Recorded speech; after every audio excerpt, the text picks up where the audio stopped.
que tendréis, esta sería lo que es la articulación y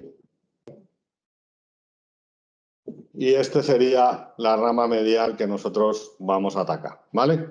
Aquí es lo que es la articulación. Si nos vamos a la parte lumbar, que es mucho más sencilla para todos nosotros, en este caso, esta sería la articulación y aquí estaría la rama medial. A nivel cervical, que lo tenemos aquí, no sé si lo veis bien, esta sería la articulación y donde pongo yo el dedo, que es ahí, es donde tenemos la rama medial, ¿vale? Es lo que vamos a tener. La inervación es, como hemos dicho, la rama medial y quiero que nos fijemos en esta parte de aquí, que es... ¿Cómo es el láser? Va, así. Sí. Bueno, aquí es donde vamos a verlo. Si vamos...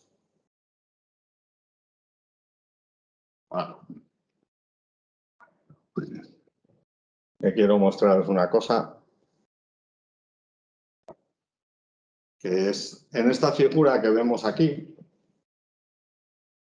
Si veis esta figura que es como un trapecio, esto es lo que vamos a ver luego en rayos. Quiero que veáis la anatomía bien.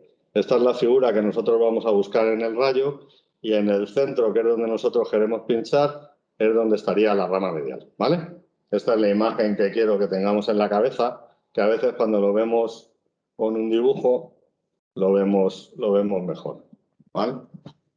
Va.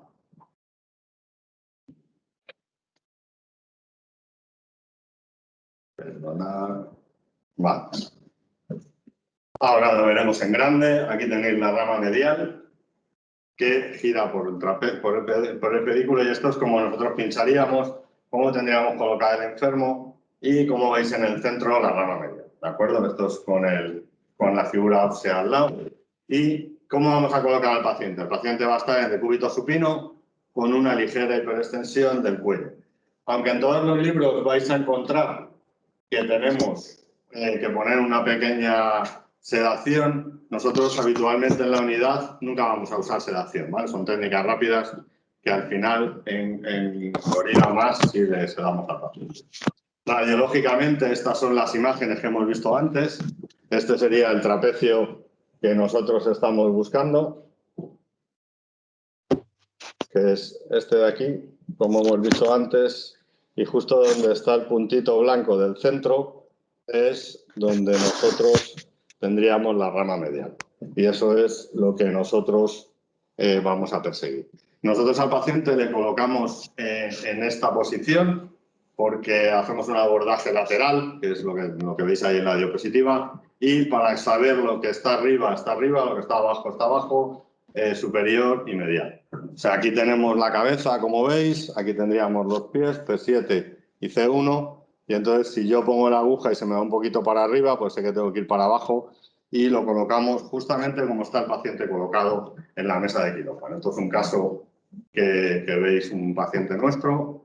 Y esto es para que están pintadas lo que es la cinturita que hablamos. Cuando vais a quirófano o cuando lo hacéis, veis que tiene una parte cóncava y una convexa. En la parte cóncava es donde va la rama media. Si veis aquí la figurita, la parte convexa es la articulación en sí y la parte cóncava es donde está la rama medial, ¿vale? Es por lo que pintamos para cuando a veces decimos en la cinturilla, pues la cinturilla es eso que hemos pintado en la foto. ¿Cómo lo vamos a hacer? Aunque aquí veis que en la parte de lesión pongo entre interrogantes pulsada. Hay gente que hace pulsada en la cervical. Como sabéis, la indicación aquí sería una convencional. Habría que quemar a 80 grados 90 segundos. Como vamos a quemar, tenéis que ver que la estimulación motora que nosotros ponemos es que tiene que ser negativa a que se vaya por el brazo, evidentemente, hasta 2 voltios, porque voy a quemar. Hay gente que en cervicales prefiere hacer pulsada, pero no tiene mucho sentido. Todo lo publicado lo que nos dice es que te va a dar menor tiempo de mejoría en el paciente. Entonces, es mucho mejor que hagamos convencional y si estimulamos de forma adecuada, no tenemos que tener mayor miedo.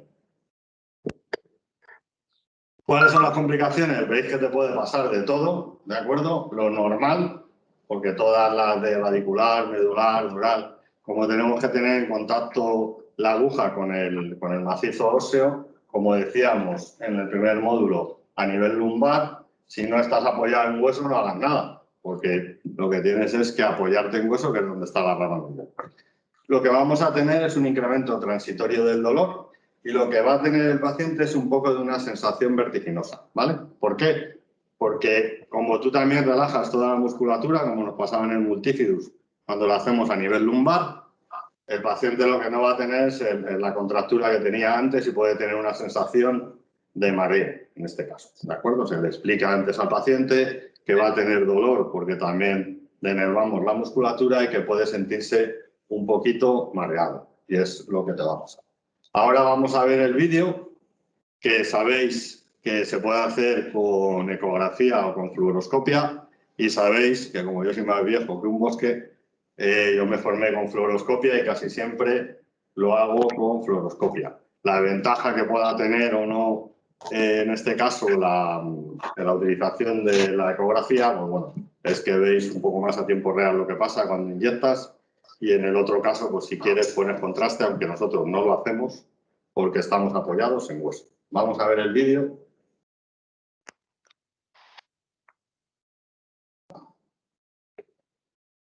En este caso os pongo lo de la ecografía. Este procedimiento lo realicé con Alberto Ríos, que le veis ahí, que es el que controla mucho de eco, y a mí me veis que estoy marcando el macizo en el rayo.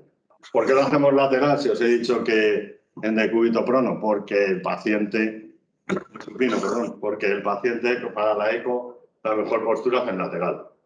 Entonces, como lo hacíamos combinado, pues lo vamos a hacer con el paciente en lateral, vamos a marcar lo que hemos visto en la explicación teórica.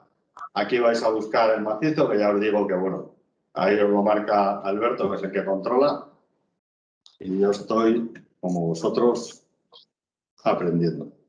Ahí tendríais la parte cóncava y convexa, que es como vamos a pinchar, ¿de acuerdo?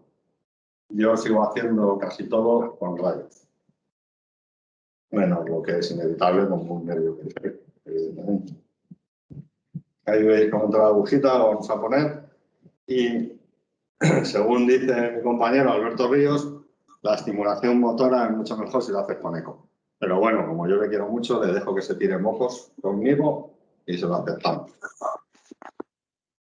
Si colocas bien, es como el debate que hay sobre cómo debes de colocar la punta de la aguja cuando haces cualquier procedimiento, si en paralelo o en perpendicular.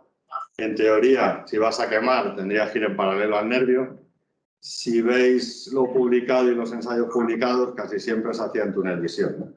Entonces ahí veis la estimulación motora. Quiero que os fijéis que hemos subido hasta 2 y pico voltios. De esta manera, lo que nos aseguramos es que el paciente no tiene ningún tipo de problema y no hemos cogido nada de la raíz.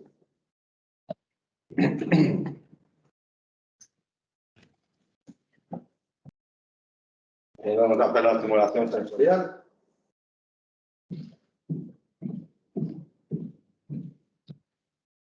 Y ahora fijaos cómo vamos a subir hasta 2. Ahí se empieza ya a mover, pero nosotros seguimos y es una medida de seguridad. Y aquí veis en el rayo, como podéis comprobar, lo mismo que hemos dicho, ¿no?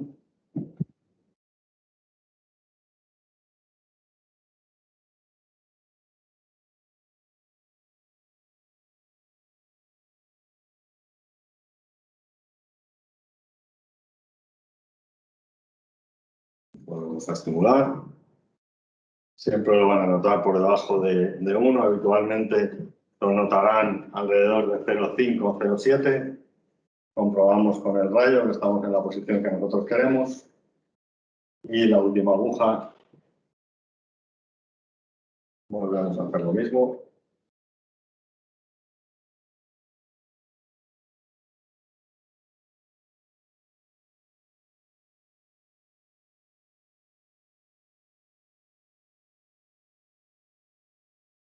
Vale.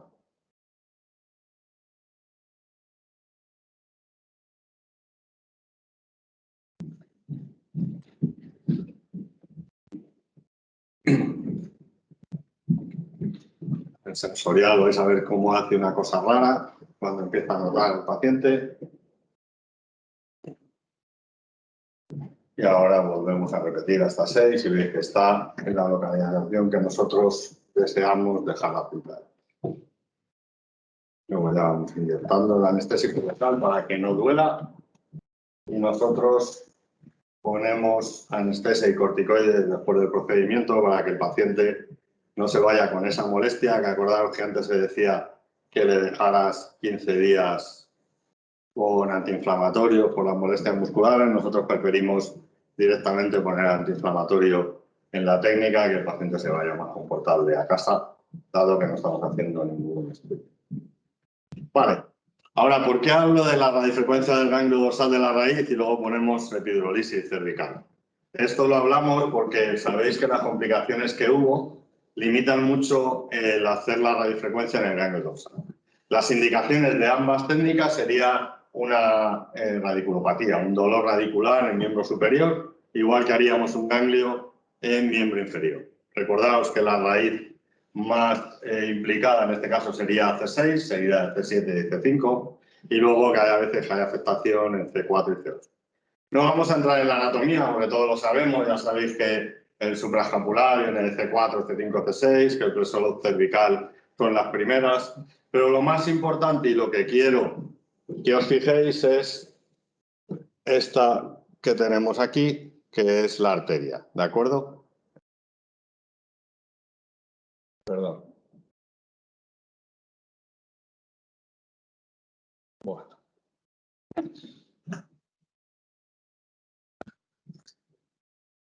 Perdonadme. La arteria vertebral, como veis, va en toda la cara anterior del agujero de conjunción. Y eso es lo que nos ha limitado el tratamiento de estos pacientes con estas radiculopatías. Nosotros en un inicio hicimos mucho basándonos pues en la anatomía que tenéis ahí. La presentación la tiene David, si queréis podéis quedaros con ella. Y hacíamos siempre bloqueos radiculares. Yo muchas veces os he contado a alguno de vosotros que para hacer la neuralgia de Arnold hacíamos C2 directamente entrando en el agujero de conjunción. Pero las últimas publicaciones de paraplegia y tetraplegia nos hicieron plantearnos la situación y no hacerlos. Como veis, si recordamos, hemos dicho que la arteria vertebral iría en esta posición. Entonces nosotros lo que vamos a buscar es irnos a las 6 en el reloj, ¿vale? Que es como veis aquí, pues este es el foramen como tenemos aquí. Supuestamente la arteria va en la cara anterior y nuestra aguja está en esa posición, ¿vale? Entonces, teniendo cuidado, lo podéis ir haciendo, no pasa nada. Lo harías en lateral primero para localizar y luego la técnica en lateral localizamos. En oblicuo, que es la imagen que habéis visto, veríamos el agujero de conjunción de la mejor forma posible. En axial quitaríamos el doble contorno, como hacemos abajo, y en AP lo que haríamos es dejar la punta de la aguja en la porción media de la articulación flapetaria. Si lo veis en algunos ejemplos, aquí tenéis una oblicua en la que se ve perfectamente bien el agujero de conjunción y cómo lo que hemos hecho es quitar el doble contorno de estos pacientes, ¿vale? Entonces, es lo que tenemos que hacer, ¿vale? Aquí tenéis la foto que nos viene mucho más grande para que la veamos mejor. Y estos son casos nuestros que hacíamos antes, como veis, donde está posicionada la aguja, que es a las 6, y cómo quedaría la raíz cuando poníamos contraste. Esto era una técnica que hacíamos habitualmente. Esto es lo mismo que hemos dicho, la línea media de las facetas donde dejaríamos la punta de la aguja en el AP. Y sensorialmente, pues lo que haríamos es buscar la sensorial a menos de 0,5 y a 2 hercios. Pues bueno, antes se decía que al doble de la que encontraras. Lo que vamos a hacer, como siempre, en una pulsada, que ya os hemos dicho, esto es lo estándar que nos explicó Cosman. Hay gente que ahora cambia el tiempo, tiene una base científica. Lo único que hay es una tesis de Lola Bedman en la que no queda claro lo que tenemos que hacer. Y también ahora, para que haya mayor dosis, también lo que se está haciendo es variar la anchura del pulso. ¿De acuerdo? Hay a veces que se puede poner 10 milisegundos o 5 milisegundos para que la dosis de radiofrecuencia sea mayor. Ya os digo que hay poco en la literatura en lo que nos podamos basar, pero todo está aceptado porque no sabemos lo que pasa. Pero ¿cuál es el mayor problema que tenemos con esta técnica y lo que tenemos que intentar limitar? Pues esto, ¿no? La punción arterial. Vale, la punción arterial que tenéis ahí con una trombosis de la arteria epidural. En esto que siempre se habla de los corticoides particulados, lo que quiero que sepáis es que los últimos artículos que se publicaron y por lo que se dejó de hacer es precisamente porque solo con un espasmo de la arteria lo que se ha visto es que se publicó la misma complicación, con lo cual la recomendación nuestra sería no hacer este abordaje, sino intentar entrar a nivel epidural y desde ahí subir, ¿no? Como veis aquí, estos son algunos casos en los que vamos subiendo el catéter. Lo podrías hacer con esto. Si vas a hacer radiofrecuencia, puedes hacerlo con un RCE, que es el catéter que está autorizado para hacer epidural, y obtendrías los mismos resultados en teoría como pasa a nivel epidural lumbar. Entonces, mi consejo es que hagáis esto mejor que hacer un bloqueo radicular selectivo. Incluso también con la ecografía, que aunque veas todo, si rozas o te pasa algo, bueno, pues podéis tener los problemas que os hemos mencionado. Ahora simplemente es para que veáis cómo hacemos nosotros una epidural cervical, para que, bueno, pues para que sepáis cómo es la entrada y cómo no, de manera que tengamos esto. Casi siempre vamos a entrar a nivel torácico, igual que cuando ponemos un electrodo epidural. Y lo que vamos a hacer es llegar a la localización que queramos a nivel cervical. Entramos desde ahí. En este caso simplemente es la epidural, pero para que veáis cómo se hace. Esto que hago es una manera de evitar la infección en la zona epidural. Si quitáis con una aguja, lo primero que hacéis es la entrada en el espacio epidural. O sea, para no arrastrar el espacio epidural. Ahí tenéis en la radiografía cómo lo hacemos. Como sabéis, a nivel cervical no podemos entrar 2 niveles para abajo por la anatomía. Lo que vamos a hacer es entrar en el espacio epidural o bien con gota pendiente o bien con aire. Y lo que vamos a ver es cómo obtenemos la pérdida de resistencia en el espacio epidural. Ya lo hemos cogido y comprobaríamos siempre con contraste dónde estamos, como veis ahí. Quiero haceros hincapié en lo que vais a ver ahora. Si ponemos un poquito de aire, que lo hicimos para la grabación, no lo hacemos habitualmente, vais a ver la grasa, ¿vale? Veis que poquito se pone y esos puntitos blancos son la grasa que no capta el contraste y que nos va a permitir estar seguros de estar en el espacio epidural. Y con esto, si queréis, como hemos acabado el primer bloque, podemos hacer las preguntas. Vale, como sois muchos, ya sé que da un poco de pereza, pero no sé si alguno de vosotros tiene alguna pregunta o algún comentario. No sé si podéis poner en el chat cuántos de vosotros seguís haciendo radiofrecuencia del ganglio dorsal de la raíz.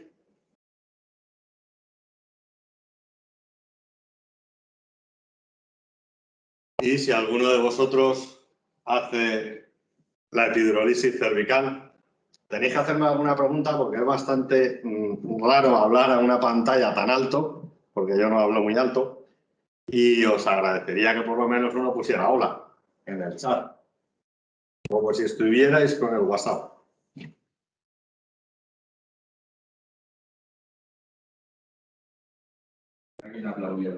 Sí, menos mal.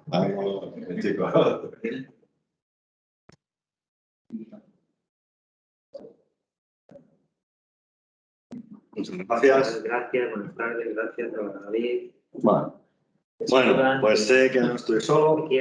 A ver si alguno, a lo largo de esta otra charla que voy a dar de torácica, puede poner lo que hemos preguntado, a ver si alguno sigue o podemos abrir un debate sobre hacer el ganglio dorsal de la raíz o no. Ya sé que hay en sitios que se sigue haciendo y en sitios en Europa, como en Holanda, que ellos siguen haciéndolo. Ya os digo que yo creo que no compensa las complicaciones que puedes tener por los resultados que puedes obtener si tienes otra vía, ¿no? La vía epidural sabéis que es mucho más segura a nivel epidural. Nunca vas a tocar la raíz porque estás por debajo, o sea, la arteria, perdón, y tiene mucha más seguridad si lo hacéis de esta manera. Pues si no hay ninguna pregunta. Aparte dice, yo continúo realizando la distancia de... Muy bien. De raíz. Gracias, Carmen. Una pregunta última. Hola, ¿en la epidurisis cervical administras particulados igualmente? Sí, en el espacio epidural no se puede usar a ningún nivel. Los particulados no se pueden usar desde 1967. Y si leéis todo lo que hay escrito, casi todo lo que hemos hecho es usar particulados. No sé si hasta hace 1 año o 2 años. Yo creo que va muy en relación con el boom de la medicina regenerativa, en el que, bueno, pues te ponen muchas pegas a la hora de ponerlo. Tampoco puedes ponerlos no particulados, creo, según la ficha técnica de los corticoides, porque solo está para intravenoso, oral o bien intramuscular. En epidural no podrías ponerlos, pero bueno, yo lo sigo poniendo porque creo que hay una diferencia importante entre unos y otros.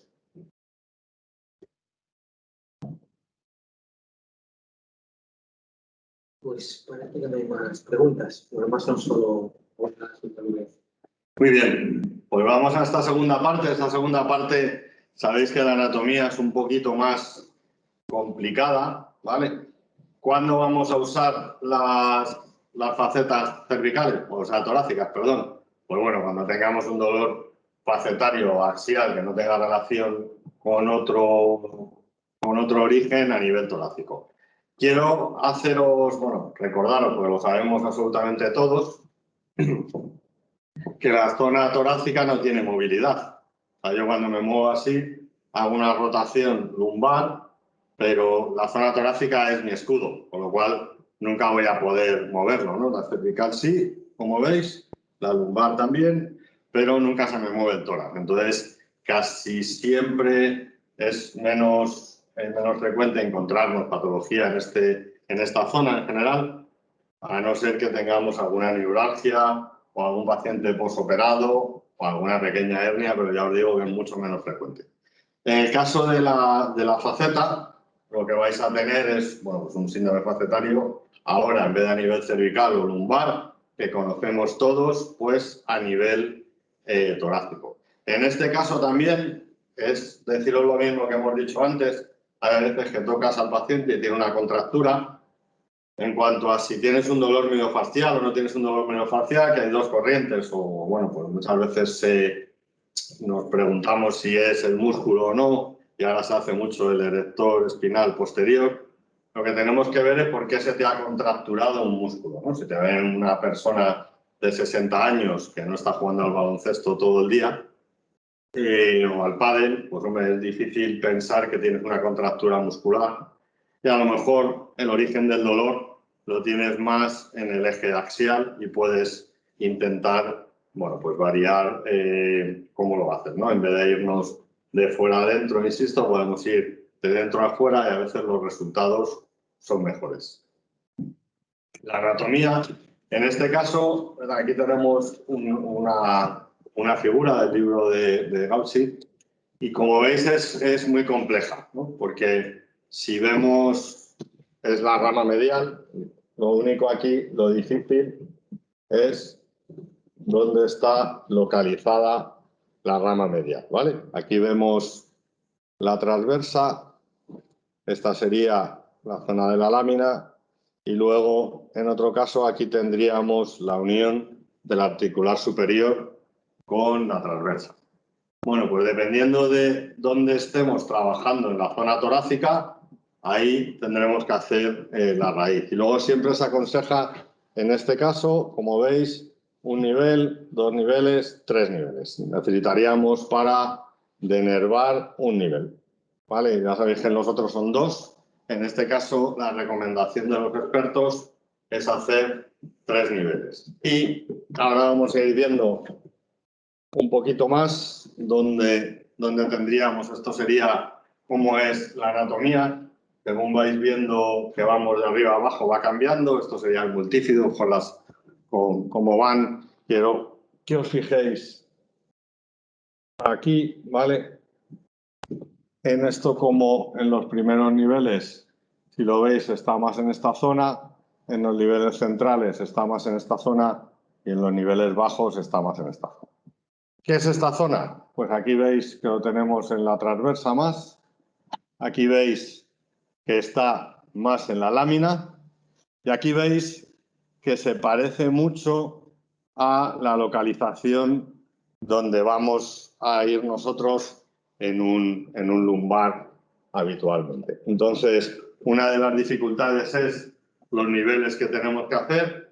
Una segunda dificultad es dónde se localiza realmente el nervio que yo quiero denervar. Aquí lo tenéis en este gráfico, que es mucho mejor que lo que os he dicho yo y lo podéis entender mejor. Si veis los niveles altos y los bajos antes de T11 y T12, nos iríamos a la transversa, ¿vale? Aquí tendríamos que irnos a esta localización. Si estamos en los niveles de T5 a T8, sería, yo creo, el más sencillito, iríamos a la lámina y en este caso, en los niveles bajos, lo haríamos como cuando hacemos un abordaje a nivel lumbar, ¿vale? Eso es la dificultad y a veces los malos resultados que podemos tener, porque en muchas ocasiones nosotros habitualmente donde vamos a hacer el bloqueo va a ser en esta zona, ¿vale? Nos vamos a ir en todos los niveles a la lámina del paciente, con lo cual en los niveles altos y en el 9 y 10 no vamos a tener ningún resultado en el paciente. Igual, en este caso, tampoco tendríamos, porque la denervación la estamos haciendo en otra localización. Entonces, esto es muy importante que tengamos en cuenta dónde le duele al enfermo, que eso es explorando al enfermo básicamente, y cuál es el objetivo, el target que tenemos nosotros de tratamiento en el paciente. Bueno, pues lo vamos a tumbar igual que siempre, en decúbito prono, le podemos poner una almohada en el tórax, nosotros no lo hacemos habitualmente, esto es lo que vais a encontrar en los libros, y la sedación ligera, yo creo que son bloqueos que no te merece la pena porque pierden más tiempo que el beneficio que obtiene el enfermo. Insisto, nosotros depende de cada uno, depende de cómo lo hagáis.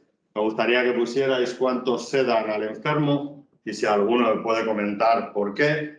Y luego me gustaría saber cuál es el tipo de aguja del calibre que usáis, ¿no? Es importante que a lo mejor ahora, bueno, pues sabéis que hay gente que está usando un 18 G, que a lo mejor es mucho más molesto para el enfermo. Pero nosotros recomendamos más la anestesia local y antes de hacer el procedimiento usar un poco de lido, aparte de lo que le hayas puesto de local a través de la aguja, que hacerlo. Nosotros seguimos pinchando con un 22G, que es bastante fina y no tenemos malos resultados, ¿no? Entonces, no sé si tenéis agujas para verlo. Bueno, Ahí hay una de... este es de 22G. Esta es una. Os enseño la aguja, aunque bueno, es simplemente para saber qué os gusta más y qué usáis en la faceta para el tamaño de la lesión. Pero no sé si se ve. ¿Alguien te puede decir si se ve? A ver. Sí, sí. Vale, pues si veis con una aguja tan finita, yo creo que no es necesario el empleo de anestesia, de sedación en un paciente, ¿de acuerdo? Bueno, lo que necesitamos ver es esto que tenéis aquí en la diapositiva, que ahora lo vamos a ver en la radiografía, que es el borde de la apófisis transversa, el borde de la costilla y la zona medial de la lámina. En este caso, ¿cómo lo vamos a hacer? Igual, en AP, que ya sé que algunos de vosotros dirán que estoy equivocado y es PA, pues vale, antero posterior o postero anterior, dependiendo de dónde tengamos el foco. Luego vamos a borrar el doble contorno del cuerpo y en oblicuo contralateral, como siempre, vamos a buscarlo, ¿no? Aquí lo tendríamos, esto es lo que vamos a ver anatómicamente, que hemos dicho, esta es la imagen que deseamos ver. De acuerdo que tenéis...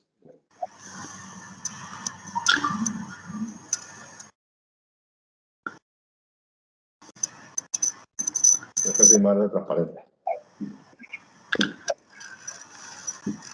Vale.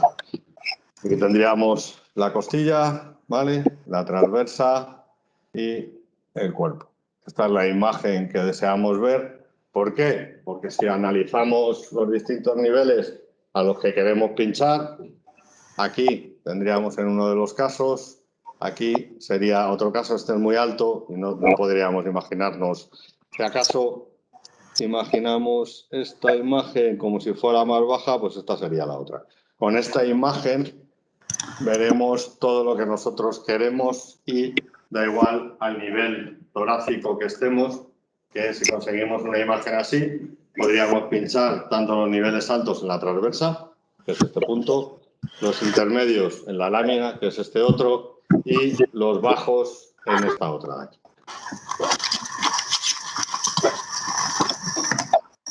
Pues aquí lo tenéis en una radiografía, que es lo que tendríamos que ver. Si veis, hemos dado el oblicuo. Vamos a remarcar que a veces no se ve muy bien. Esta sería la línea de las espinosas. Aquí tendríamos la transversa, que se nos va para acá, la costilla, que se nos va para acá, y el cuerpo. ¿De acuerdo? Entonces aquí podríamos hacer o bien en la transversa, o bien en el cuerpo, o bien en niveles más bajos, que aquí no lo vemos, cómo podríamos hacer el abordaje de los niveles más bajos. Esta es un paciente que tiene unas facetas, está equivocada la diapositiva, volveríamos a estimular siempre por debajo de 1 voltio y a 2 hercios lo que haríamos es estimular hasta 2,5 voltios, ¿de acuerdo? Y luego, en este caso, lo mismo, haríamos una radiofrecuencia convencional. Recordando la convencional, lo podemos hacer en todo lo que sea un nervio puramente sensorial. Facetas y el simpático. Las complicaciones, lo que nos va a pasar sobre todo es estas dos, ¿vale? Hay momentos que el paciente va a tener un aumento transitorio. Nosotros por eso ponemos corticoides, que no estamos haciendo un trabajo.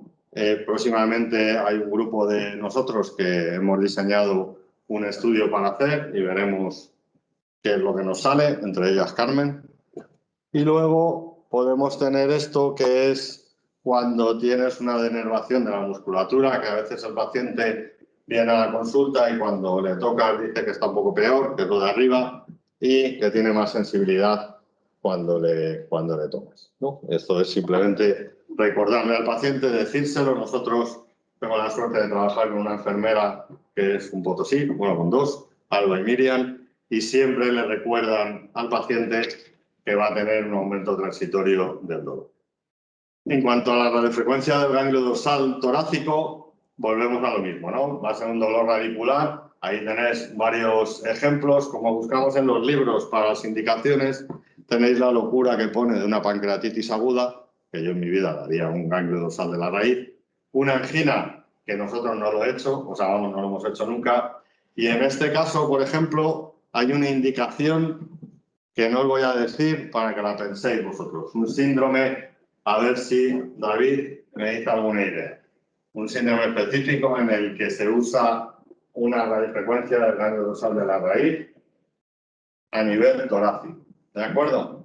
Pero bueno, lo más normal que tengamos, o una pequeña protusión o un herpes, que es lo más típico en la zona torácica. Le ponemos igual.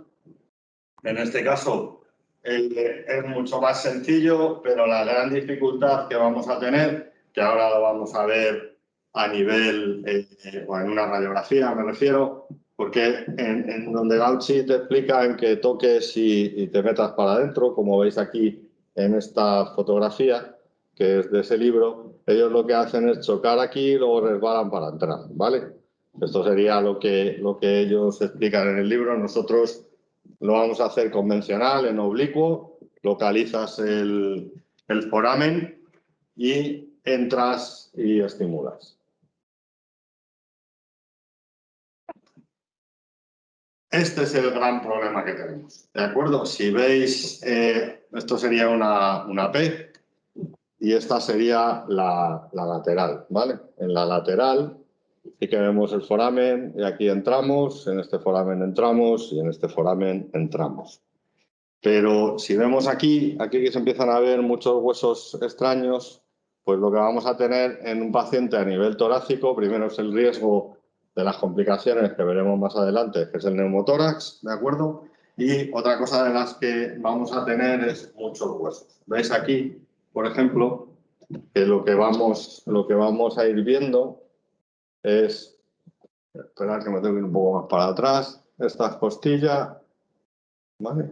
Que aquí cuando entra hay un poco de transversa y luego cuando vemos la costilla de abajo y damos en oblicuo, que ahora veremos, o si no vemos la técnica, que de este sí que hay un vídeo, nos va a costar mucho hacernos una idea de dónde queremos ir, ¿no? Aquí veis las agujas que entran, esta sería transversa, que luego viene con la costilla, pero que aquí también tiene parte de costilla, en esta zona de aquí, y que nos cuesta bastante ver la localización que nosotros queremos, ¿vale? Es lo que hay que tener.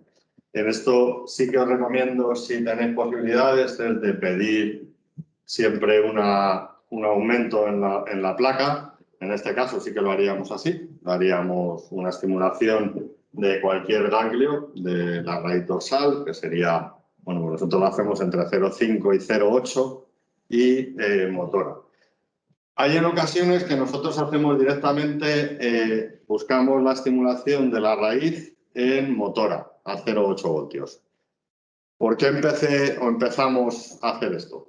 Vale, cuando vosotros hacéis un sacro y el paciente le tumba y empiezan a estimular, él enseguida te dice que nota algo. Muchas veces eso lo vemos más a nivel del sacro, cuando nosotros vamos a entrar. Y tenéis, bueno, pues si me veis el agujero, ¿se ve bien esto? ¿Sí? Sí. Vale. Mirad, aquí cuando vas a entrar con la aguja, nosotros queremos entrar aquí, muchas veces estás apoyado en este huesecito hasta que entras y cuando empiezas a estimular el paciente siempre te decía que lo notaba. ¿Por qué?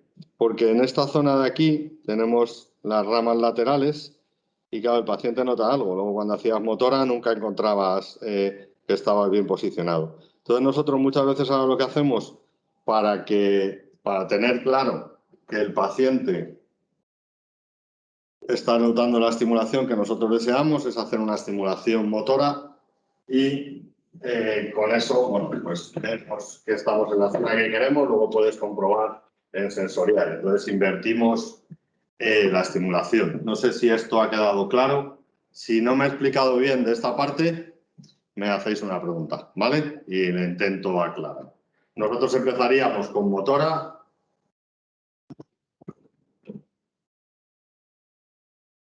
Lo primero que hacemos nosotros en nuestra práctica habitual es primero motora a 0,8 voltios y luego en algunas ocasiones, que hay en ocasiones que no, una sensorial y comprobamos, ¿vale? ¿Por qué? Porque a veces esta es confusa para el enfermo, porque él está asustado, hay a veces que la técnica no se te da bien y puedes tardar un poco más. Y bueno, pues en esas ocasiones el paciente que ya está harto de que le pinchen y tú de que no localicen, en cuanto te dice que sí, pues ya paras. Y luego siempre comprobamos que estamos bien localizados con el contraste. Las complicaciones que podemos tener en este caso, sobre todo, como todos sabéis, la que más te asusta es esta, ¿vale? Luego los otros siempre te puede pasar y puedes hacer alguna cosa rara, pero en este caso la más temida es el neumotórax. Ahora que tenemos casi todos ecografía dentro de quirófano, nosotros lo que hacemos, en vez de comprobar con una radiografía en expiración forzada, lo que hacemos es una eco pulmonar y vemos que está bien la pleura y ya está, ¿vale? Ahora vais a ver un vídeo con un bloqueo de los ganglios torácicos de T7, T8. Y yo estoy esperando que me contestéis en el chat, a ver lo que me dice David, si a alguien se le ocurre. Tengo alguna pregunta. No sé. Bueno, aquí vais a ver que lo más dificultoso es, bueno, pues en el rayo ver todas las estructuras. Ahora mismo ahí, entre que se mete el corazón y lo blanco de los pulmones y todos los huesos que se cruzan, tenemos un poco de dificultad en cuanto a ver cómo la localización. Ahí incluso es difícil. Aquí, ¿cómo se para?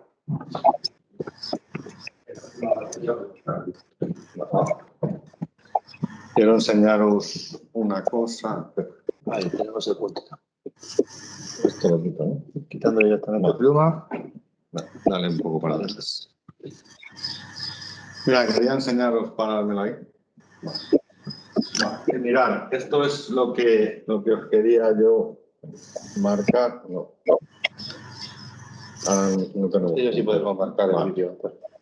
Vale, perfecto. Bueno, es que me gustaría haberos marcado justo lo que yo os decía, ¿no? Que es todo lo que se entremezcla cuando vamos a pinchar a nivel torácico. Aquí quiero agradecer también a otra persona de mi equipo, que es Pilar, que la tía hizo el vídeo, que es la muerte. Aquí, si veis la punta de la aguja, pues tenemos la transversa que se nos ha ido hacia arriba con el oblicuo. Tendríamos la costilla en esta zona. Ahí lo tenéis en túnel visión. Y vamos a ir introduciendo. Esta es la aguja que nosotros usamos, que es la que os he enseñado antes. Y como veis, pues bueno, el paciente no tiene sedación, se pone bien de anestesia y no se mueve mucho.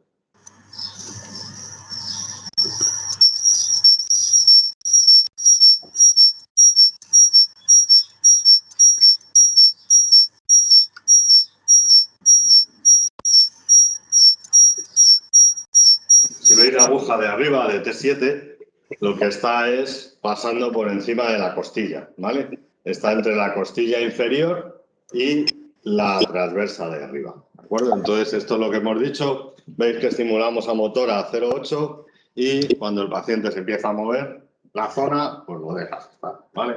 Ahí veis que vamos introduciendo la aguja y comprobamos ahora que estamos donde queremos. Como veis, se mete en el espacio epidural.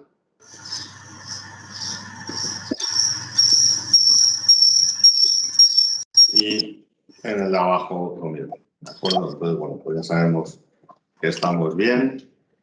Esto es T7, T8 y lo suyo es hacerlo en tiempo real, la inyección del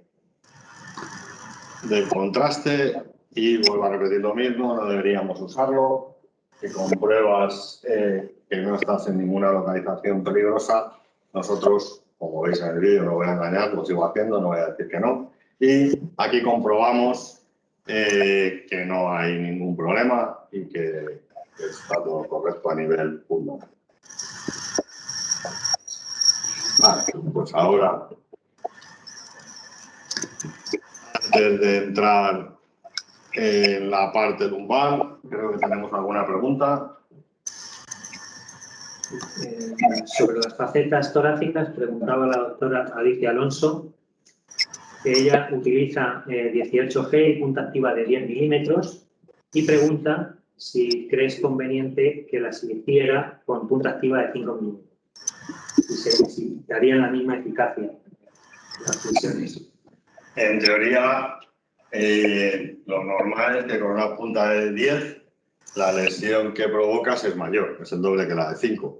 Entonces está perfectamente bien hecho, con 18G y con punta activa de vídeo. Es O sea, cambiar a 5 no. No. Y luego Belén 12 dice que hace las facetas sin sedación y con 18G. Pero no sé si es una pregunta o... Sí, a mí me parece que Belén 12 no hace nada incorrecto. Considero que si pones anestesia local en condiciones, hombre, yo creo que la cánula de la enfriada sí que es mucho mayor y habrá que tener más experiencia sobre el terreno para ver lo que se hace. Pero nosotros en todas las técnicas, en la única que empleamos sedación, que es la sedación Monzón, de Monzón, es en la epidurolisis. ¿Por qué? Pues les ponemos una mascarilla con protóxido, ellos van respirando y bueno, pues se quedan tranquilitos porque en esa sí que molesta. Yo estoy de acuerdo con Belén que si pones bien de anestesia, lo que pasa es que a veces queremos ahorrar en lo más barato, que es la anestesia, y ponemos 1 centímetro nada más y nos quedamos un poco justos. Ya os digo que si tienes solo 5 o 6 casos en una mañana y te lo permite y lo quieres sedar, no estoy en desacuerdo en absoluto, sería un loco, pero que no creo que sea totalmente necesario. Nos puede comentar Belén, ya que ha hecho el comentario, si tiene ella muchos problemas poniendo bien de anestesia local con esa técnica. Yo supongo que no tendrá ninguno y me parece que es correcto que agilizas el alta y que el paciente está también confortable. No hay más preguntas, si quieres hacemos un El síndrome que os decía, en el que haces una T12, es el síndrome que describe el profesor Sluter y que es el dolor en la zona de T12 cuando mueves la costilla, que en los libros, los maravillosos libros de radiofrecuencia que publicó a principios del año 2000, el profesor Sluter, holandés, bueno, pues describe un síndrome que hay en ocasiones, que lo puedes confundir en la exploración con un cuadrado lumbar, ¿vale? Cada vez que el paciente tiene un dolor en esta zona, no se sabe muy bien por qué, y en la exploración, más que un cuadrado, si tú le tocas la costilla, pues el paciente le reproduces, su dolor. Y esa es una de las indicaciones que os decía que también tengáis en mente. ¿Hay más preguntas? Vale, pues nada, descansamos si os parece 5 minutillos y enseguida volvemos.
Perfecto.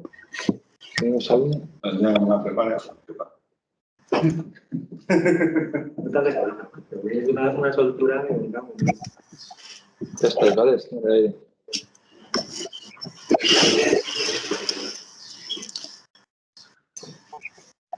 Bueno, pues volvemos con las dos partes que pueden ser como más novedosas en el curso, que son el Resadisc, por un lado, y el Foraven.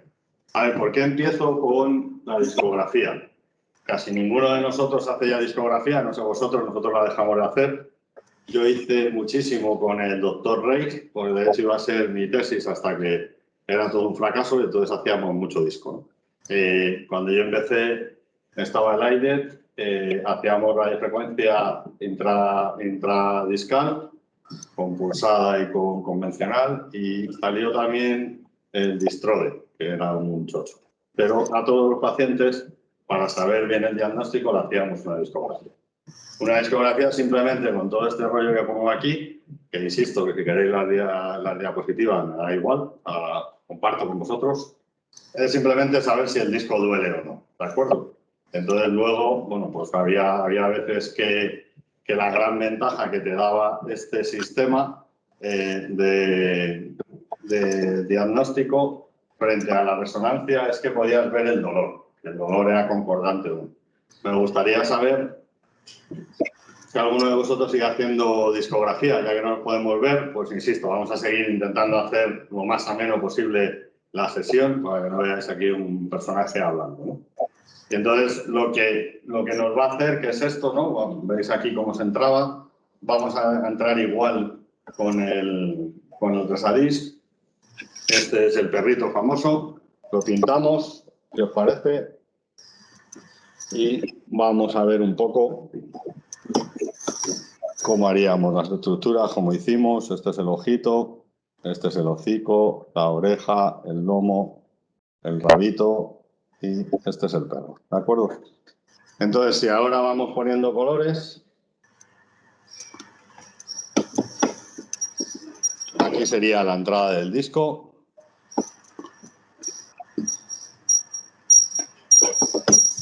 Aquí tendríamos el ganglio y aquí con el triángulo de Campbell.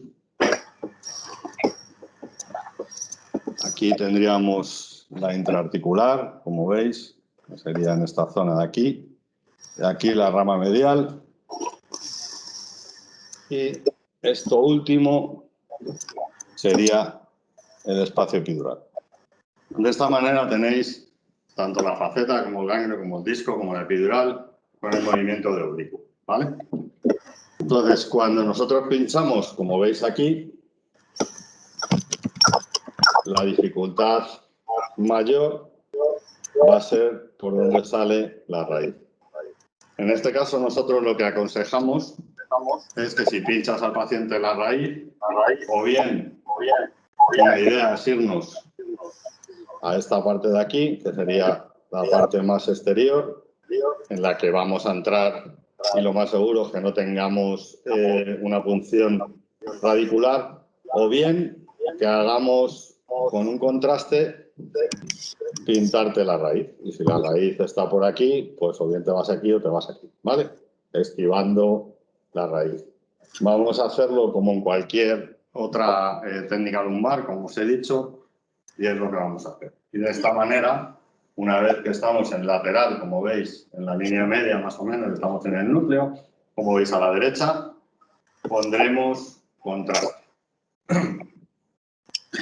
Cuando haces una discografía, lo malo que tenemos en España es que no hacíamos exactamente todo como te recomendaban los libros, no, o la mayoría de nosotros. Yo, por ejemplo, no lo hemos hecho nada más que en casos muy puntuales. Tú hacías la discografía, veías al enfermo, haces un nivel sano, por ejemplo, coges siempre L1 o L2, que van a ser habitualmente sanos, ponías el contraste, veías la imagen como en este caso, bueno, pues aquí pondrías y verías, ahora vamos a ver algún ejemplo, y luego nunca le pedíamos un TAC. Lo que dice la literatura y en lo que casi siempre se basa es en la escala de Dallas, ¿no? Entonces tenéis ahí los cuatro puntos que podemos tener, de 0 a 3, desde normal hasta un desgarro circunferencial. Y aquí pues tendríais un caso con un TAC posterior a la discografía. Eso casi ninguno, no sé si alguno me lo podéis comentar, a lo mejor Carmen, hacéis un TAC posterior a la discografía, que serían las imágenes. Y luego este es el mayor problema que tenemos. Nosotros lo que sí medíamos era esto que os marco aquí, que es el EVA o la severidad, y luego si el dolor era concordante o no era concordante con el paciente. Pero esto es el problema que teníamos en España, ¿no? En España yo creo que, aunque Stryker lo tenía a nivel internacional, nosotros no teníamos un manómetro que nos permitiese saber cuáles son las presiones. Y esto es por lo que fuera, sobre todo en Estados Unidos, se usaba más la discografía, aunque yo creo que está también en desuso, como muchas cosas de las que hacemos nosotros en dolor, estaba en desuso. Entonces ellos lo que hacían es esto, no vamos a entrar, pero simplemente quiero que veáis estos dos puntos, ¿vale? Ahí había discos que eran mecánicos dependiendo cuándo tenían la presión y había estos discos que eran químicos.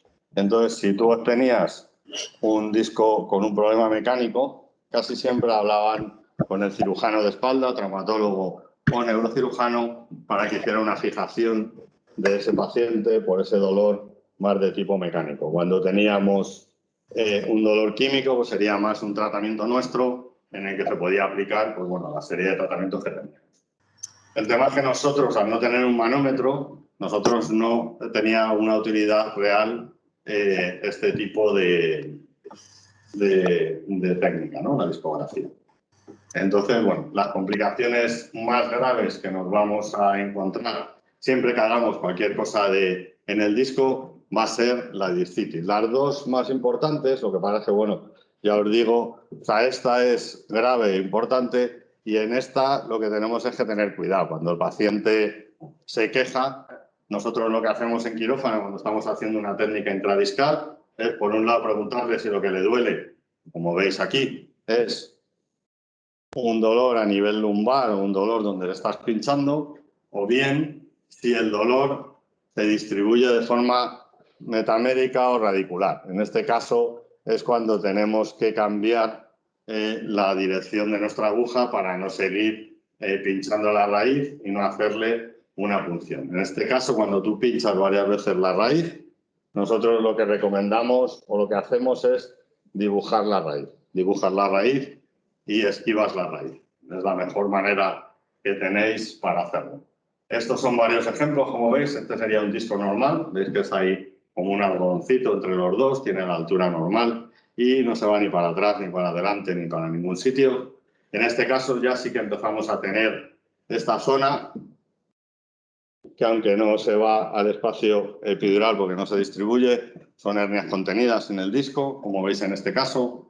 En este, pues bueno, veis que hay una artrosis muy importante y que la localización no es normal, a diferencia del de arriba, que sí que lo es. Este sería un normal y el de abajo se va metiendo más en el espacio epidural. Entonces, esto sería el abordaje de un disco normal si quisierais hacer un diagnóstico de un dolor discogénico. Recordando, el dolor discogénico sería un dolor mecánico en la zona lumbar, sobre todo matutino, nada más levantarte por la rehidratación del disco, que no se suele ir hacia las zonas de las piernas y sobre todo lo que tenemos es un dolor más importante en la flexión anterior. ¿Por qué? Porque aumentamos la presión del disco en un 300%. Entonces ahora tenemos la suerte de tener un Resadis, pero ya os digo que la idea del Resadis, aunque entremos en el disco, sería más el tratamiento de un dolor en la zona radicular, más por una protusión contenida, ¿de acuerdo? Sin el disco roto. Entonces, esto sería simplemente para recordaros que lo que vamos a usar, que ya lo hemos visto o ya lo habéis visto en muchos congresos, es la misma tecnología que tenemos con el Resadis, con el Resaflex, que es la radiofrecuencia coablativa, que lo que va a hacer es que no haya un aumento de temperatura, que es una ventaja, y lo que hace es romper las moléculas de hidrógeno. ¿De acuerdo? Es la misma tecnología aplicada ahora al disco. Entonces, ¿cuáles son las indicaciones? Como veis, pongo entre interrogantes el dolor discogénico. Si tienes un paciente con un dolor discogénico puro, hombre, como no tenemos nada para tratarle, porque ya se ha visto que en el aire, en el Distrode, que yo creo que están descatalogados ambos, ¿no? Que no me equivoco, ya no se emplean. Se ha visto que no tenían evidencia. La radiofrecuencia, por mucho que nos cuenten de que puedes hacer 8 minutos o 15, tampoco obtienes los resultados adecuados, podrías usar el Resadis. Pero realmente lo que nosotros estamos usando, el Resadis, es en esta patología, ¿de acuerdo? Que sería estas dos. Y esto lo que te provoca es este dolor, ¿vale? Es un dolor radicular que nosotros vamos a poder tratar con el Resadis. Las indicaciones reales no es tanto el dolor mecánico discogénico, aunque lo hagamos en el disco, sino la protusión discal y la hernia contenida, ¿de acuerdo? Esta es la indicación importante a tener en la cabeza cuando lo vayamos a usar, ¿no? Sería una alternativa. Ya sabéis que hay en ocasiones que hacemos una radiofrecuencia pulsada del ganglio y no tenemos un tiempo adecuado para el paciente o no tenemos un resultado adecuado. Bueno, pues este sería dentro del armamentario que nosotros podemos tener lo que puedes emplear. Incluso cuando cojamos más experiencia, quizás no tengamos que hacer anteriormente ningún tipo de bloqueo, ¿de acuerdo? Bueno, pues esto es, como es una residencia, estoy yo para hacer el mío ahora, compañeros. Vale, tenemos aquí cómo tenemos los discos y cómo vemos de una a otra que ha desaparecido esa bolita y ahí es donde nosotros lo vamos a usar, ¿vale? Hago hincapié en una cosa, que si os dais cuenta, el tiempo del follow-up son 3 meses, que es muy raro que cualquier imagen, por ejemplo, si tú en un cartílago desgastado empleas célula madre, es muy raro que la imagen te cambie antes del año, ¿de acuerdo? De cambiar. Puede cambiarte la sintomatología, pero no la imagen, pero quiero que fijéis en esta imagen igual que en alguna imagen que ha obtenido Eva Monzón, que está haciendo la tesis por la epiduroscopia y tiene mucha experiencia. Bueno, pues si alguno quiere, bueno, me podemos poner en contacto con ella para que veáis la imagen del ligamento amarillo una vez tratado también con la misma tecnología que es el Quantum, ¿de acuerdo? La radiofrecuencia coablativa. Es importante ver cómo sí que cambia y lo podemos ver en 3D. Las indicaciones pues serían en los tres primeros, en estos tres, ¿vale? Que es en la clasificación, esta es una clasificación radiológica, tenéis que hablar con los radiólogos y que ellos te los clasifiquen. Y en los últimos casos, o bien cuando tienes un disco ya muy salido, un disco muy colapsado, pues no parece que esta técnica esté indicada. ¿De acuerdo? Aquí serían los tipos en los que podemos tratar nosotros al paciente, esto es lo que veríamos nosotros en una resonancia, e insisto, lo mejor, como ha hecho Eva una vez más, es tener un protocolo conjunto con los radiólogos del hospital, de manera que ellos puedan hacer unas mediciones dentro de la resonancia para poder comparar ambas técnicas. Nosotros estamos trabajando con Ángeles Canós, que sabéis que me da una gran amistad, casi todos, y si no, pues ya lo sabéis todos, con el grape, ¿vale? Vamos a poder hacer solo la radiofrecuencia coablativa y también podemos hacer, introducir este grape, como vamos a ver luego en alguna foto y en el vídeo, y obtener también tejido del núcleo. Y los resultados parece que mejoran incluso más cuando empleamos el grape. Esto sería... Bueno, pues aquí vais a ver cómo entramos. Como veis, esto es un caso real y la foto, bueno, pues el hueco que tenemos para entrar en L5 sí que es, no hay más. Entramos en túnel visión, en la parte más externa del disco para evitar hacer la punción lumbar. Carmen Batet, que está entre los oyentes y no entiendo muy bien por qué, porque sabe más que yo. Ella tiene experiencia incluso a nivel cervical, con punción a nivel cervical, y ahora, bueno, pues nos saldrá el Resadís, como ya os habrán explicado, también a nivel cervical. Yo no tengo experiencia a nivel cervical, pero si alguien tiene alguna pregunta a ese nivel, seguro que Carmen nos puede dar algún truco de cómo hace ella el abordaje a nivel cervical. Haríamos un oblicuo, una proyección lateral y luego una P para ver cómo se nos queda, como tenéis aquí, ¿vale? Estos son casos nuestros en los que ya se empieza a meter a través de la cánula para hacer Resadís. Y aquí, este es el grape que os hemos dicho que podéis usar, lo veis aquí abierto, aquí está cerrado y veis cómo al abrir nos va a permitir coger tejido y verlo. Y ahora vamos a ver el vídeo, ¿qué os parece? Para que veáis cómo lo hacemos en la vida.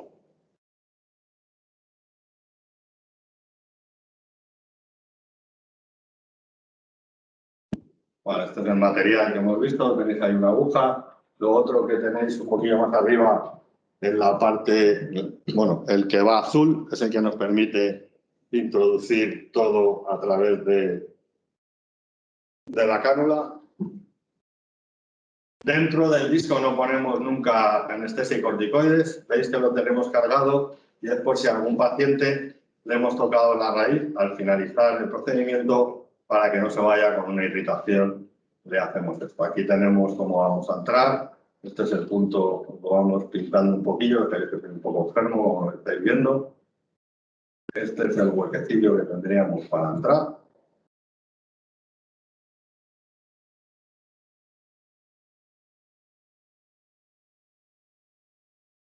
Ahí tenéis la localización de la aguja.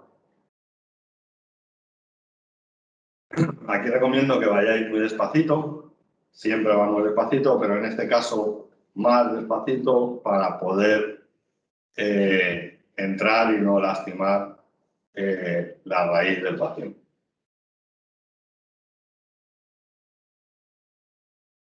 Ahí estoy otra vez con el futuro del dolor, que es Alberto Ríos.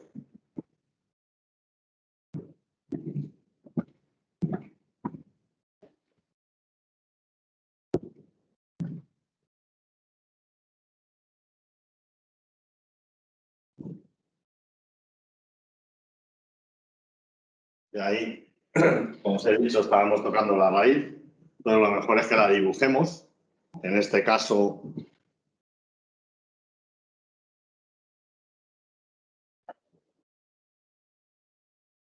es la mejor manera que tenéis para esquivar la raíz y no lesionar la misma. Hemos entrado esquivándola, como veis, ya estamos en el disco. Ahí comprobamos, veis que se hace una discografía y que está con una protrusión posterior.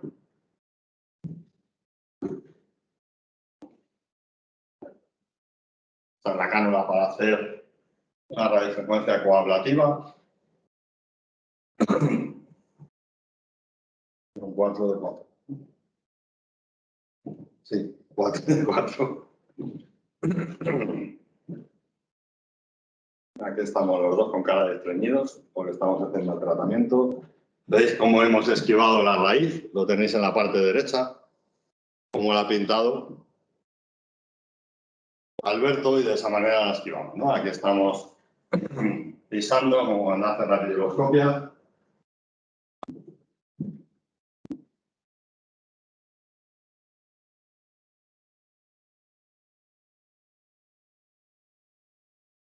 Y ahora vamos a hacer una técnica de Seldinger, de manera que saquemos la aguja y metamos el trocar para poder usar el casco.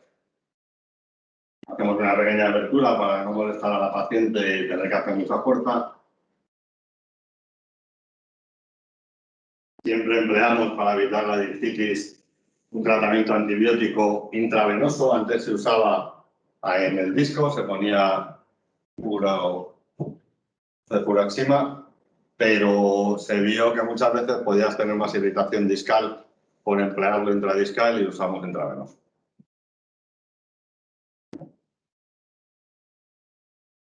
Como veis en todos los vídeos, yo casi nunca trabajan todos mis compis y salen ellos en el vídeo, bueno yo. Luego no sé si sale también Evita en uno. Que hay que tener cuidado porque acordaos que tenemos poco espacio y está la raíz. Como va muy despacito, es mejor ir más despacio que hacerle daño al paciente o es una aguja, un calibre mucho mayor.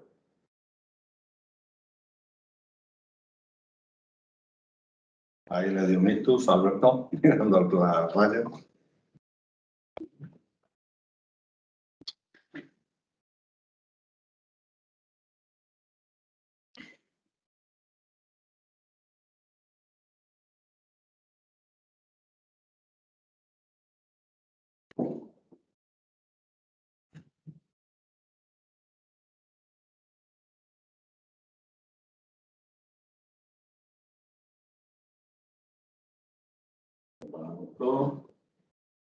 Sacamos tanto la vía como el canal y metemos el grafeno.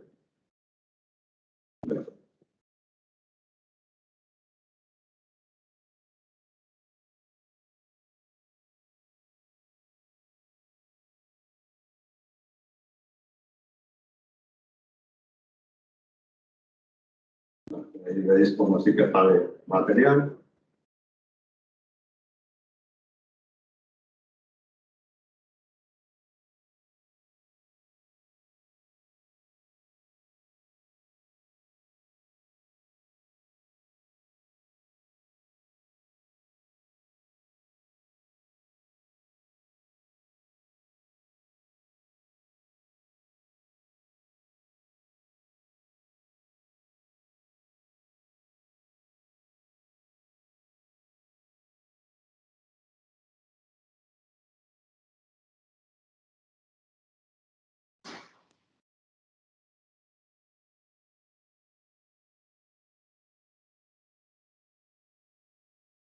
Y hacemos otra vez un poco de lesión.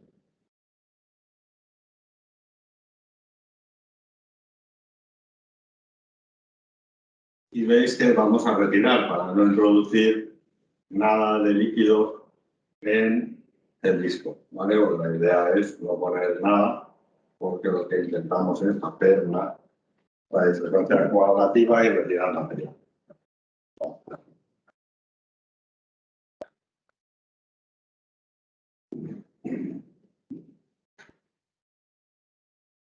Voy a entrar en el último bloque. No sé si hay alguna pregunta. No hay pregunta. Sí, pregunta. Sí, ahora sí. ¿Cuánto hay que sacar con la pinza grasa? No hay un estudio en el que te diga que mucho o poco. Nosotros lo que hacemos es intentar sacar. Habéis visto que hemos sacado 2 veces bien. Pues si la última vez que entras no sacas mucho, pues yo lo dejaría estar. O sea, no hay un número de miligramos o hay un número de pieza que tengas que sacar. No te puedo decir. Claro que los resultados sí que mejoran si combinas la técnica coablativa con el Grasper. Juan Carlos pregunta cuánto discogel y cuándo discogel y cuándo resadís. Pues vamos a ver, una es una técnica química que tiene unas indicaciones muy parecidas porque también es una hernia contenida, porque como sabes, si no se te va el alcohol y la lías parda, y esta es igual. Entonces es un poco cuando te veas tú más cómodo con la técnica o combinar los dos, o lo que sería más mejor desde el punto de vista científico es hacer un comparativo. Pero las indicaciones básicamente son las dos. Que te sientas más cómodo si no haces una fenolización o no metes alcohol en el disco, pues bueno, pues entonces usaría Resadís. Si la gente no quiere andar con el Grasper y cambiando y hacer un Seldinger porque te ha costado entrar, usarías el discogel. Las indicaciones son muy parejas. La contra es una química y otra mecánica. Con la radiofrecuencia coablativa, pues parece que no está descrita ninguna complicación. Y luego, pues con el alcohol, si te has equivocado en la selección del paciente, tienes que tener cuidado, porque la complicación la vas a tener sí o sí. ¿Cuántos usáis? ¿Alguno usa discografía? ¿Estáis conectados? 90. Por Dios, que alguien me conteste que no, o que sí.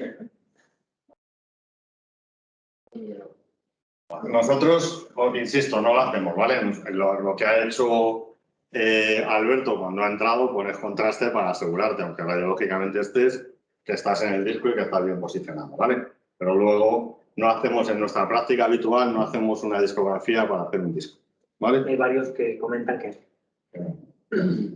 sin manómetro y sin relación muy cercana con cirugía de columna no tiene mucho sentido, ¿verdad? Estoy de acuerdo con vosotros.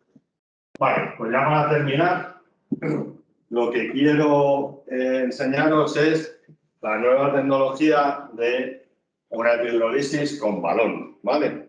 Entonces, lo que vamos a hacer primero es recordar la epidurolisis, cuando la haríamos y qué técnicas hay. Y bueno, lo que tenemos publicado es lo que veis ahí, ¿no? Por un lado, el original, pues Raz, que es el que nos enseñó esta técnica, que sabéis que él hacía 3 días de tratamiento, dejaba al paciente ingresado con el catéter en la localización que estaban tratando y, bueno, pues le iba poniendo lo que veis ahí de suelo salino hipertónico, se le ponía un poco de bupi antes y, bueno, pues este era un protocolo en 3 días.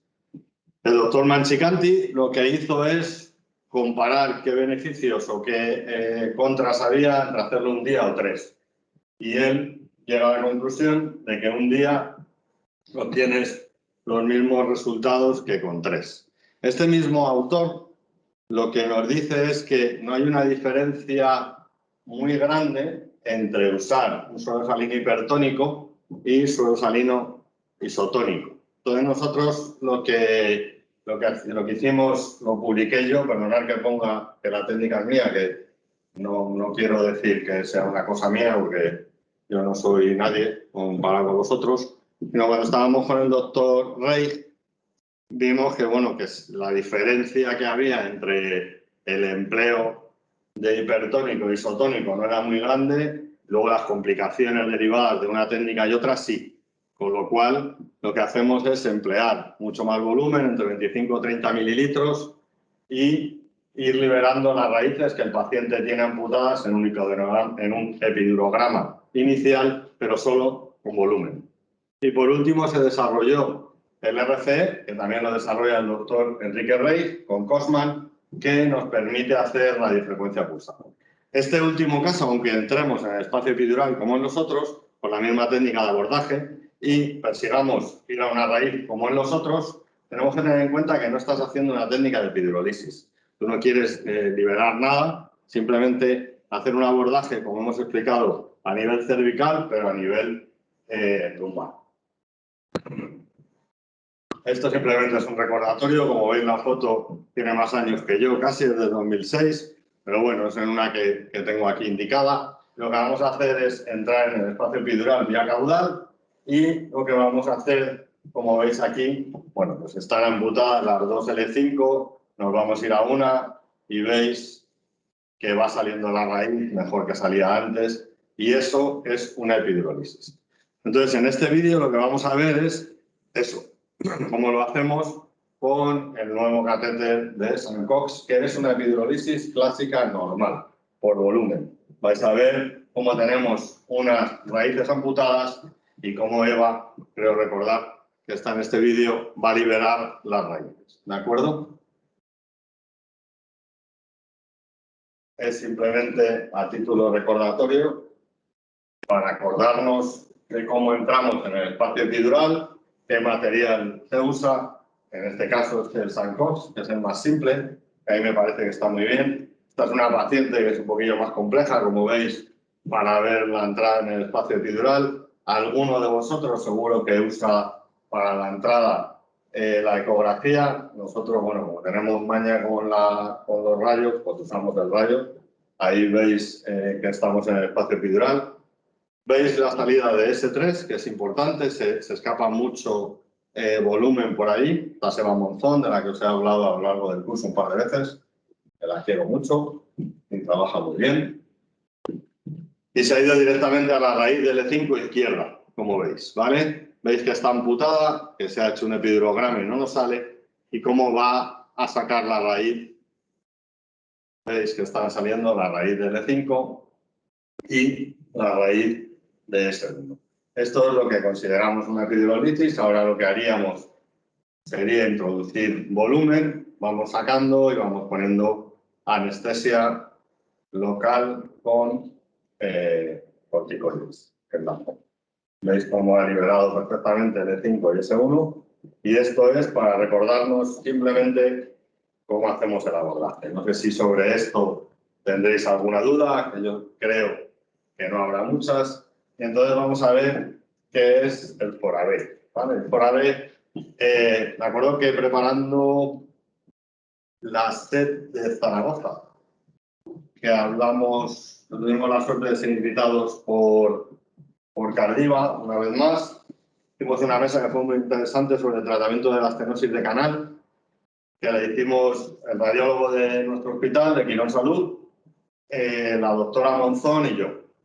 Entonces, repasando cuáles son los tratamientos, como el MIL y bueno, pues los nuevos que hay, encontramos esta técnica que hacen los coreanos, sobre todo, que es, bueno, pues abrir un balón cuando estamos en el foramen. Te permite liberar un poco con volumen y luego abrir la zona con el balón. Para que veáis que sí bueno, que tenéis publicado y que hay artículos.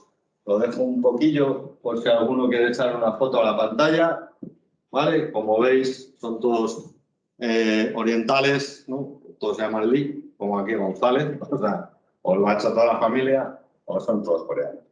Tenéis este de Pay Physician, también, con balón, ¿vale? La gran diferencia es que, sobre todo, vamos a ir al foramen, y este es este último del 18, ¿no? Entonces, veis que sí que tenemos literatura, y que sí que encuentras literatura, lo que pasa es que, bueno, pues son grupos coreanos, a lo mejor pues tampoco seguimos tanto como pueda ser Atindir o Andrea Trescott o bueno, todos los que están en la... Este es el material que vamos a usar y estas son las imágenes de uno de los artículos. Ellos usan el EpiMed, el 18G, y luego a través de él entran, bueno, pues un Fogarty de de 3F. Como veis, se llena con contraste, luego lo vamos a ver en un vídeo, no vamos a entrar mucho en la técnica. ¿Vale? Esto sería lo que usan ellos, lo que tiene Caldiva a nuestra disposición, yo creo que es mejor. En este caso, lo que están haciendo ellos es un abordaje, como veis, transforaminal. Nosotros estamos hablando de un abordaje caudal, ¿vale? Yo no sé, con esta aguja que es más finita y que es otro sistema, si podríamos entrar y jugarte el abordaje transforaminal. En nuestro caso, por el diámetro, yo no lo haría. Bueno, aquí veis cuáles son, cómo va mejorando el VAS, como veis, y los Vestri. Como ves, te baja prácticamente 2 puntos, ¿vale? En esta columna, y también va a mejorar un poco la calidad de vida, pero bueno, lo que quiero que veáis es cómo va el VAS, ¿no? Entonces, sí que parece que puede ser un tratamiento en este tipo de pacientes que nos pueda ayudar. Esto sería cómo entran ellos, que simplemente en este caso ellos están entrando a nivel transforaminal. Como veis, lo que estamos viendo en estas figuras, en estos dibujos, un lado es el triángulo de seguridad y otro es el abordaje, si nos acordamos del primer módulo, el abordaje según el triángulo, el subpedicular, ¿no? Sabéis que hay 2 abordajes para hacer, y lo que nos va a ayudar es una distensión del espacio epidural, lo vamos a ver luego con el nuestro, y de esta manera lo que va a intentar es disminuir por un lado la congestión venosa y por otro lado la irritación mecánica. Vamos a ver el vídeo, que es muy interesante, es una técnica que la verdad que si habéis hecho alguna epidurolisis con el catéter de Saint-Ritt estaréis familiarizados. Simplemente quiero que os fijéis en la punta, cómo lo vamos a hinchar, cómo lo vamos a deshinchar, cómo llegamos a la zona y se hincha y lo vemos por el contraste. Y no os he puesto el vídeo por protección de datos de un paciente que nos manda, bueno, que está de maravilla y que nunca ha estado mejor en una estenosis de canal. Y la verdad es que los resultados que estamos teniendo son bastante buenos. No me preguntéis cuánto ha bajado el VAS, porque no tengo recogido ninguno para hacer un estudio, ¿vale? Estamos haciendo unos cuantos pacientes, pero en ninguno hemos tenido complicaciones y todos han mejorado más que con el sistema convencional. Os dejo con el vídeo.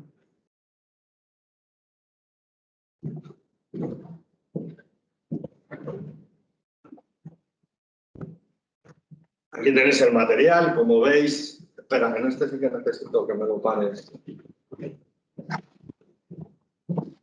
No sé si puedo quitar el nervio. No, no quiero quitar.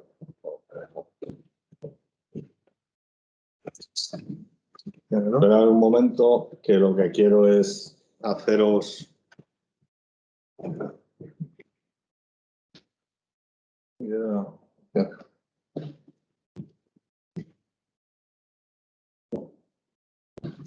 Debería pararse.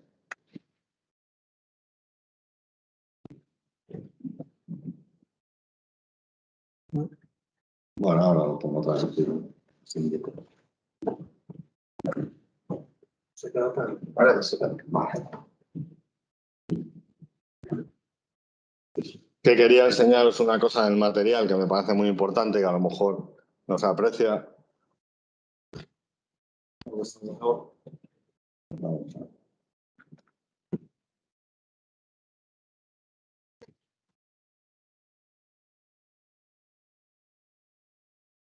Vale.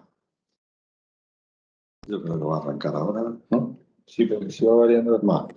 Mirad, en el material, que perdonadme que no lo puedo parar, pero quiero que veáis la aguja introductora tipo Avocat. Esto es importante cuando pinchemos, que no se nos resbale sobre la aguja con la que pinchamos. Porque vamos a lesionar la punta de la camisa y eso va a impedir que entremos. ¿Vale? Esto es una técnica, una gráfica que nos deja la casa comercial. Y en este caso, lo que os digo, esta camisa que tenéis aquí, lo importante es que no lesionéis la punta, ¿de acuerdo? Cuando vayamos a entrar en el espacio epidural caudal.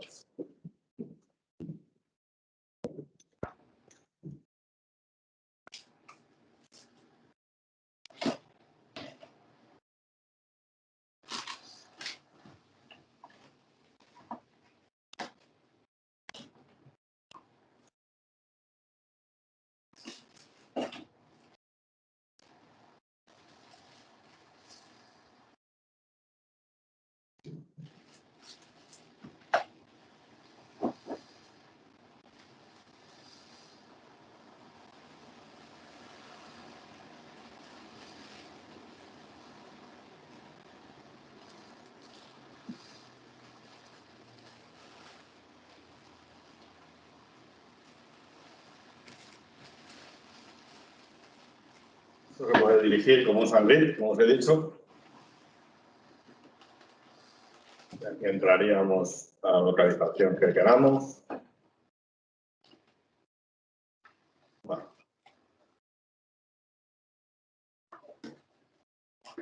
Este es nuestro caso, como veis. No se está viendo. Se ha quedado pillado en... ¿En dónde?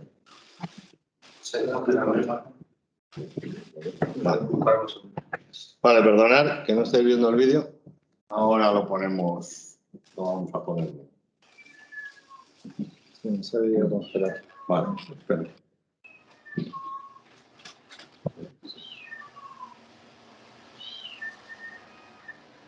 Es la última edad, ¿eh? Sigue congelada. Sí, pues vamos a hacer un segundo.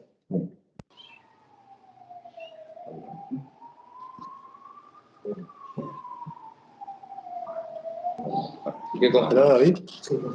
Ponemos aquí. Vamos a dejar de compartir un segundo y vamos a volver a compartir.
Un proyecto el que está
Ahora sí lo pasa.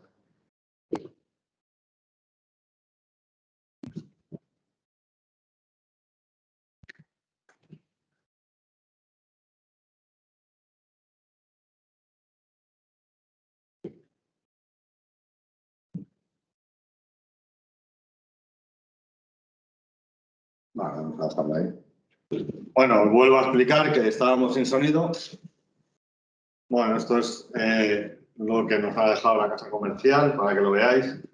Ya lo interesante es cuando empieza el vídeo nuestro. Previamente sabemos que la estenosis principal que tiene el paciente es la localización que vamos a tratar. En nuestro caso, como habéis visto, es L5 y S1. Y vamos a ir viendo cómo lo hacemos. Vale, aquí localizamos la zona. Como os he dicho antes, que no me habéis oído, vamos a marcar es L5 derecha, donde queremos trabajar, L5 S1. Veis que está completamente amputado. Ahí Eva está subiendo, como he hecho antes, ¿vale? Aquí tenemos un stop, que a la paciente le molesta, entonces ponemos un poquito más de contraste, a ver si nos permite entrar un poco mejor. Vemos que L5 sigue estando completamente bloqueado. Entonces vamos a intentar subir. Ahí estaríamos en S1, como veis, que también trataremos luego en retirada.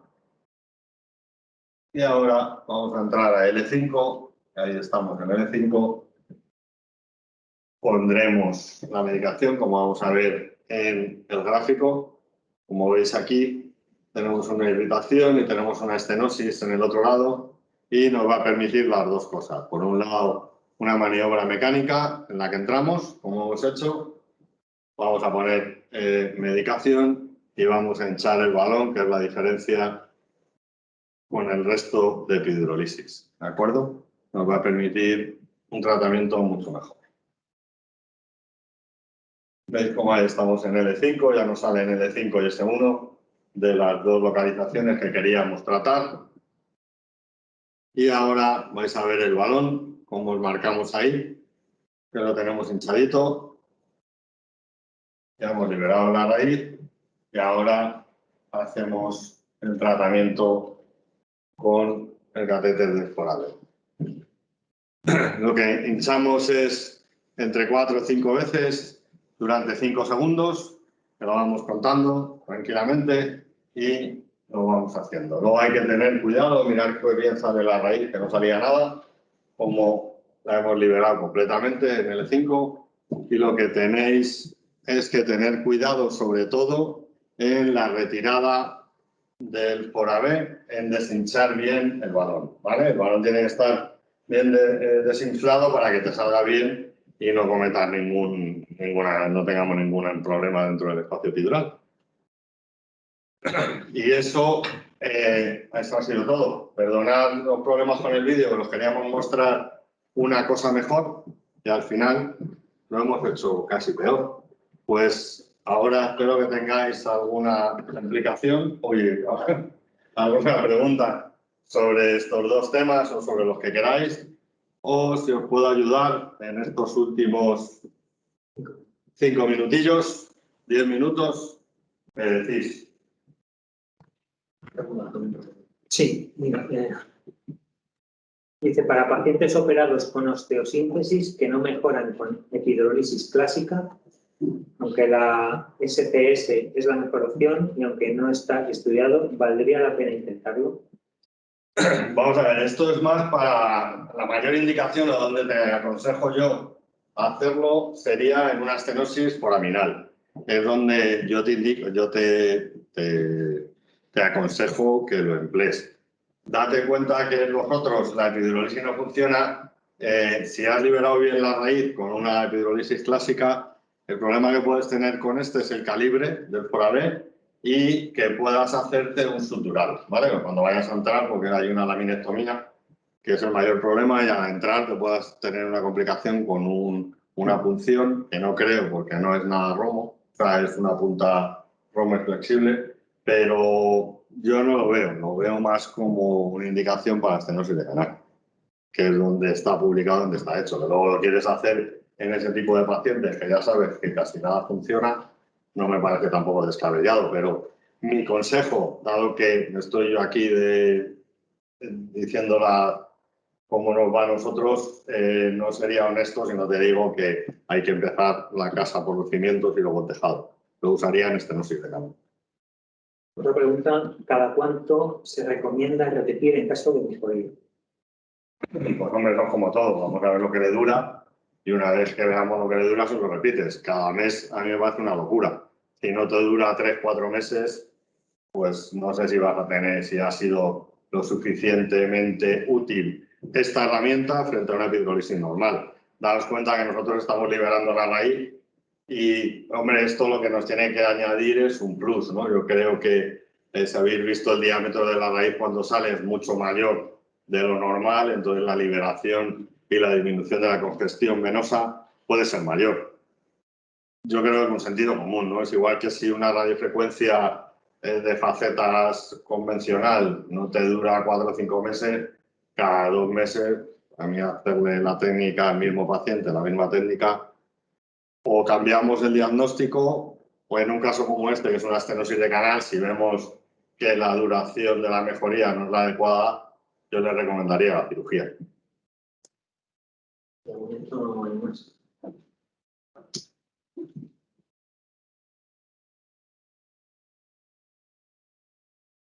¿Algún tema con el Resadís que os haya llamado la atención?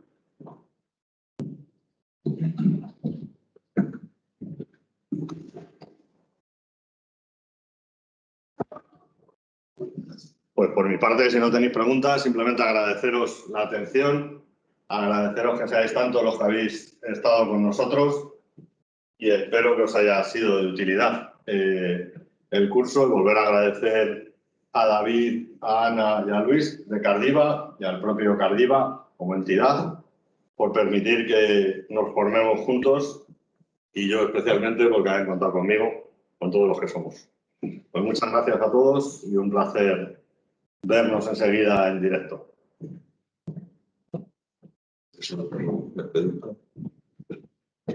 Nada, muchas gracias, gracias. Voy a jugar.